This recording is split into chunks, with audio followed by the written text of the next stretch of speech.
Assalamualaikum warahmatullahi wabarakatuh. Perkenalkan, saya Bintang Rizky Hairullah, NIM G141700060. Pada kesempatan kali ini, saya akan menyampaikan rancangan penelitian saya yang berjudul Pemodelan Agresi Terboboti Geografis dan Temporal pada Angka Kemiskinan di Jawa Tengah pada tahun 2017 sampai dengan 2019, yang dibimbing oleh Bapak Insinyur Amalamudi MSI dan Bapak Profesor Dr. Insinyur Magister Muhammad Turaidi MS. Adapun pokok bahasan yang akan dibahas pada kesempatan kali ini adalah pendahuluan, metodologi, dan daftar pustaka. Pendahuluan. Pengentasan kemiskinan merupakan tujuan utama dari 17 tujuan yang disepakati oleh para pemimpin-pemimpin dunia, termasuk pemimpin Indonesia dalam Sustainable Development Goals atau SDGs. Indonesia sebagai salah satu anggota Perserikatan Bangsa-Bangsa juga mempunyai tujuan yang sama, yaitu untuk mengentaskan kemiskinan. Pemerintah Indonesia terus mengupayakan pengentasan kemiskinan di seluruh provinsi, termasuk Provinsi Jawa Tengah. Berdasarkan Badan Pusat Statistik, pada tahun 2019, Provinsi Jawa Tengah memiliki persentase penduduk miskin sebesar 10,8%. Sedangkan berdasarkan Rancangan Pembangunan Jangka Menengah Daerah, pemerintah menargetkan persentase penduduk miskin Provinsi Jawa Tengah pada tahun 2019 adalah sebesar 10,57%.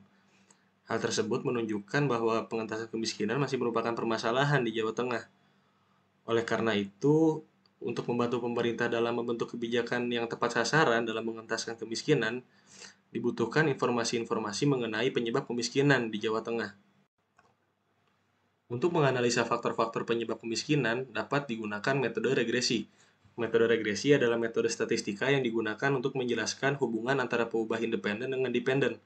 Namun, metode regresi tidak mempertimbangkan adanya aspek spasial pada data. Pada penerapannya, aspek spasial dapat menyebabkan keragaman pada data, sehingga model yang dihasilkan oleh metode regresi menjadi tidak representatif.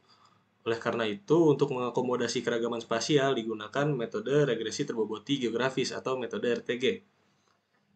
Kemudian, selain aspek spasial, aspek temporal juga dapat menyebabkan keragaman pada data, sehingga aspek temporal juga perlu dipertimbangkan agar model yang dihasilkan dapat lebih representatif. Kemudian, untuk mengakomodasi keragaman yang disebabkan oleh faktor temporal, metode RTG dimodifikasi menjadi metode regresi terboboti geografis dan temporal. Metode RTGT mampu mengakomodasi keragaman yang disebabkan oleh faktor spasial dan temporal. Dengan begitu, akan dapat diketahui faktor-faktor penyebab kemiskinan di tiap wilayah dan waktu pada Provinsi Jawa Tengah. Tujuan dari penelitian saya adalah mengetahui faktor-faktor yang mempengaruhi kemiskinan di tiap kabupaten dan tahun pada Provinsi Jawa Tengah. Berikut adalah metodologi dari penelitian saya. Keragaman yang terjadi pada data dapat disebabkan oleh faktor spasial dan temporal. Keragaman spasial terjadi apabila satu atau lebih peubah bebas memberikan pengaruh yang berbeda-beda terhadap peubah respon pada wilayah yang berbeda. Untuk menguji keberadaan keragaman spasial dapat dilakukan dengan menggunakan uji Bruce-Bagan. Lalu, untuk memeriksa keragaman temporal pada data dapat dilihat melalui box plot per waktu atau per tahun. Metode RTGT merupakan ekstensi dari metode RTG dengan cara menambahkan unsur temporal ke dalam model.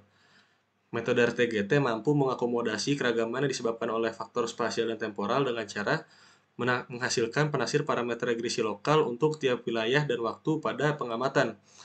Sehingga untuk tiap wilayah dan waktu pada pengamatan dimungkinkan untuk memiliki nilai parameter regresi yang beragam dan berbeda-beda. Karakteristik dari metode RTGT adalah penggunaan matriks pembobot pada proses pendugaan parameter model, yaitu matriks diagonal berukuran n kali n yang berisi nilai pembobot sebagai elemen diagonalnya. Nilai pembobot untuk suatu pengamatan besarnya ditentukan berdasarkan kedekatan spasial dan temporal antara titik pengamatan tersebut dengan titik penaksiran parameter regresi dilakukan atau titik regresi. Untuk memahami kedekatan spasial temporal antar pengamatan dapat dimudahkan melalui ilustrasi ellipsoid berikut.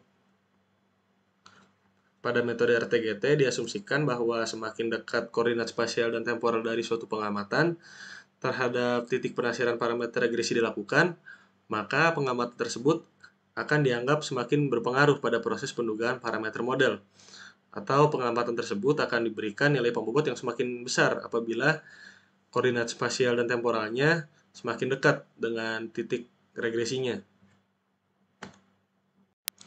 Pada proses pendugaan parameter model RTGT dilibatkan dua fungsi, yaitu fungsi jarak dan fungsi kernel.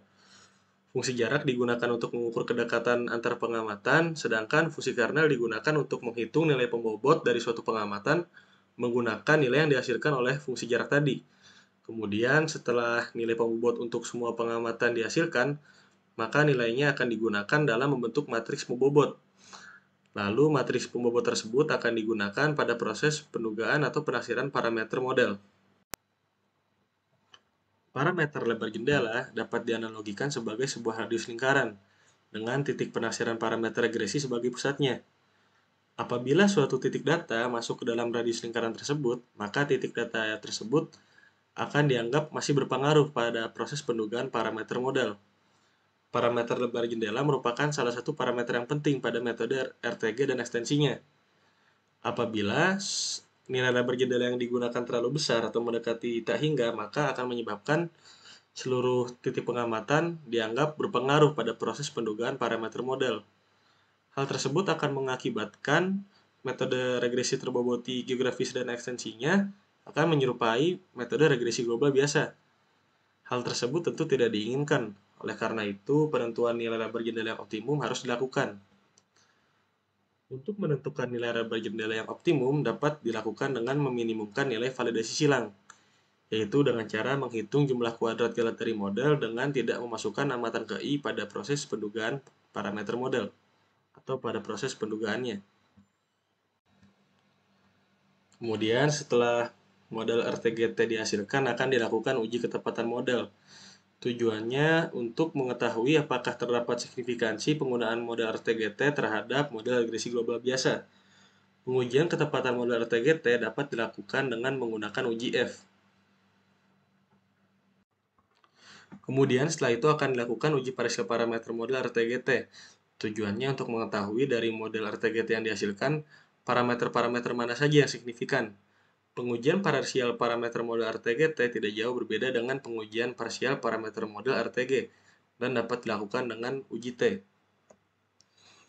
Adapun data yang saya gunakan adalah data sekunder yang didapatkan dari Badan Pusat Statistik dengan jumlah penduduk miskin sebagai peubah responnya, lalu upah minimum, jumlah pengangguran terbuka, dan rata-rata lama sekolah sebagai peubah bebas. Adapun prosedur analisis data yang akan saya lakukan pada penelitian saya yang pertama adalah melakukan eksplorasi data, lalu melakukan pemodelan regresi berganda, lalu melakukan uji heterogenitas spasial dan temporal, lalu melakukan pemodelan RTGT, lalu akan dilakukan pengujian ketepatan model RTGT dan uji parsial parameter model RTGT. Lalu dari parameter yang dihasilkan akan dilakukan pembentukan peta tematik.